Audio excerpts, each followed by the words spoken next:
Hi, everybody. Jay Privman, the national correspondent with Daily Racing Form, joined by my Derby Watch tag team partner, Marty McGee. He's down in South Florida. It's week 2 of Derby Watch 2020. Let's get you caught up on all the goings-ons on our list. As you know, there are 20 top 3-year-olds who we have each week. But Marty, we've had a little bit of a change because 3 newcomers to this week's list and 3 horses who got voted off of the island. Let's get everybody up to speed on who you put on and what their prices are. Well, the 2 newcomers are Mr Monomoy and, the 3 newcomers are Mr Monomoy and Modernist, winners of the split divisions of the Risen Star, and Silver Prospector, the winner of the Southwest. And we had to bump off a few to make room for them, Jay. They were Anno Dor, who just was a no-show in one of the divisions of the Risen Star, Gold Street, who was last in the Southwest, and 3 Technique, who didn't do anything wrong, but he won't run again until the Rebel. And there just wasn't room for everybody this time. So that's the field of 20 there with Tis the Law and Nadal staying as the 1-2 choices. Bob Baffert with 3 of the top 5 with Nadal, 1,000 Words, and Authentic. Well, let's talk about the 2 Risen Star divisions, both of whom, as you mentioned, were put onto our list this week. Mr. Monomoy won the faster of the 2 divisions. Modernist won the other division. And Marty, Mr. Monomoy for me was a horse who I had some concerns as to whether or not he really wanted to run a 1 1/8, but I think the pace certainly helped him. But I thought he finished off the race well as well. What did you think of his race? He really did. I remember back in September, Brad talking about this horse. Of course, he had a right to be a good horse, being a half to Monomoy Girl, the Kentucky Oaks and 3-year-old filly champion of 2018. And I think everybody, including Brad, maybe had some reservations about whether or not the horse could get the distance, but he did. He looked good pulling away after fighting off a number of challenges. And we'll see what he can do with an extra. If he goes back in the Louisiana Derby or elsewhere, we'll see how he can do with ultimately the extra distance of the Kentucky Derby. And Modernist, as we mentioned, won the other division of the Risen Star. It was the slower division of the 2. I talked to his trainer, Bill Mott, for my Derby Watch feature story this week, and he said the Louisiana Derby is the intended target for him for his next start. Marty, this is a horse who I thought kind of gutted out a win. I'm a little suspect, though, as to how good the quality of that division was. What did you think of Modernist? Yeah, obviously. I mean, he was about 8 buyer points slower, almost a full second slower. Visually wasn't quite as impressive, but he did get the job done. It was a major leap. And Jay, as you explained in your story about it, Billy kind of gave him a few excuses. The fact that he had been sick before his second, after his second start, and kind of had to rush him into this. It was either get started or don't, just kind of forsake the road to the Derby. And it all worked out to this point for him. Right. And in that time, in that 3-week turnaround, he had to go from New York down to Florida, got into work at Payson Park, shipped over to New Orleans and won. So he had a lot asked of him and he still came through. Silver Prospector is the other horse who we added to our list this week. And Marty, I thought his performance in the Southwest on Monday was terrific. Certainly a big bounce back effort for him off what we saw from him in the Smarty Jones. He got more distance to work with. He got a fast racetrack and he turned in a career best figure of 97. What did you think of his race? Well, I thought the 2 notable things about him winning the Southwest are these, Jay. One, he has now won 2 pretty significant preps, those being the Kentucky Jockey Club at Churchill, and then the Southwest.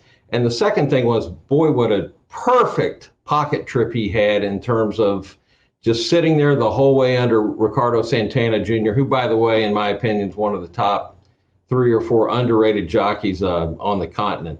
And he really looked good winning. But again, he got a great trip. I don't know if he can count on that kind of trip every time, but yeah, I mean, they all look good when they win the way he did, and it was such a terrific ride by Ricardo. Hats off to him. So certainly a good performance from him, but as Marty mentioned, as we're watching right now, just a great trip for Silver Prospector. He's number 2, the gray horse in the red silks, sat that rail trip and then was able to switch out at the top of the stretch and go on for the victory. A buyer speed figure of 97 puts him among the best figures we've seen going 2 turns among this crop of 2020 Kentucky Derby prospects. Marty, let's move on and talk about a couple others on our list who have been here but ran in the past week. And let's start with Gouverneur Morris. This is a horse who is very highly regarded, came off of a layoff last Friday at Tampa in an allowance race. I thought it was a workmanlike effort for him, but it was a means to an end, solid race. But now he moves on, and as you've reported, they're only going to give him one more shot to earn points to go on to the Derby. What do you think of Gouverneur Morris's performance? Well, I thought that it was, like you said, workmanlike. But if you look right here, it seems like maybe he's not quite paying attention. As a matter of fact, I talked to Barry Irwin, the president of Team Valor, right after the race, and he thought that maybe the horse was not paying full attention. I don't know if they would slap some blinkers on him or not. I would doubt that. But in any event, it was a means to an end. We all know that Todd has done this a number of times, take some 3-year-olds that needed a race over to Tampa from here in South Florida and got the job done and trying to get them ready for the next race. What they're thinking of now, Jay, I think, is either the wood or the bluegrass. None of that is set in stone. As Todd says, why would you have to commit to anything right now? We'll just see how he trains, and Todd is pretty confident that the horse will tell them what they should do next. The only other point-scoring race from last weekend was the El Camino Real Derby at Golden Gate Fields. This race is run on an all-weather surface. It got kind of the lesser lights of this 3-year-old division, but one of the significant aspects of this race, Marty, is that it is a win and you're in for the second leg of the Triple Crown, the Preakness. So perhaps that's where we'll see Azul Coast pointed for. He won this race. He was no match for his stablemate Authentic in the Sham Stakes in his prior start. The race to me was perfectly fine, but I just don't know what he was beating here. Yeah, that, and they could probably go to the Jeff Ruby Stakes, which is the timing would be right in terms of making the Kentucky Derby. It would be 4 weeks in between races. That's on March 14th, and it's 20 points to the winner, so that would give him 30. And if Baffert wanted to add this horse to Nadal and all the other ones, they could logically go that route. Well, speaking of Baffert, let's talk about a horse of his who made a big debut last Sunday at Santa Anita. That was Charlatan. It was his first start, very similar to what we saw with Justify, a horse who broke his maiden sprinting at Santa Anita in February. We chose not to put him on our top 20 list this week. We're obviously going to keep a close eye on him. Marty, I thought his race was very good, but this is I think a Justify situation is maybe a once-in-a-lifetime kind of situation. And while I certainly was impressed with Charlatan, he is by Speightstown, and that's not necessarily a 1.25 mile kind of pedigree. What did you think of Charlatan? Yeah, I totally agree. Similar but different.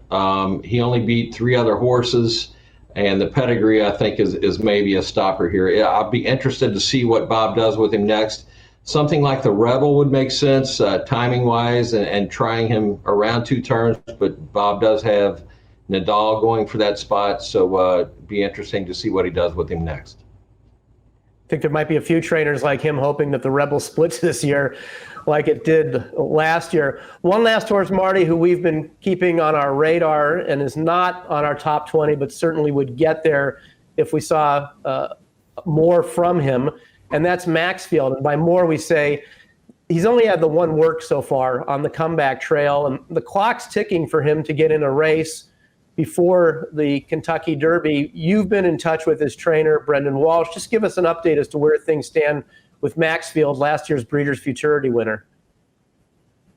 Well, Brendan worked him 3/8 on Monday. That would be February 17th up at Palm Meadows. Brendan has reiterated time and again, he's not going to force his hand with this horse. Of course, they would love to make the Kentucky Derby. Here he is drawing off from Gouverneur Morris and others in the Breeders' Futurity last fall. They all look good when they win like that. He did everything right. He's a come from behind her. He has the pedigree and the running style to be a major factor. So obviously it's timing. I would guess, Jay, that if everything worked out perfectly, they would get 5 or 6 works into him and run him in something like the Bluegrass.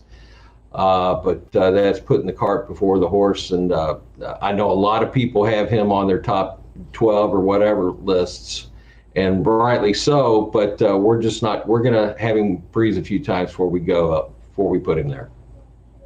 Yeah, and that's the reason we have left him off of our list for now. We just need to see him make more progress, and there's just better prospects right now for the Derby because it's getting ever closer to May the 2nd. An interesting quirk in the calendar, this weekend is the only weekend where there aren't any point-scoring races between now and the end of the road to the Kentucky Derby Series, which is on April 11th with the Arkansas Derby and the Lexington. So for this week, all Marty and I have is this recap of last week's races, but next week we'll have a preview of the races that are coming up in a couple of weeks, and we'll recap any news that may take place over this past week, but that would just sort of be unforeseen developments.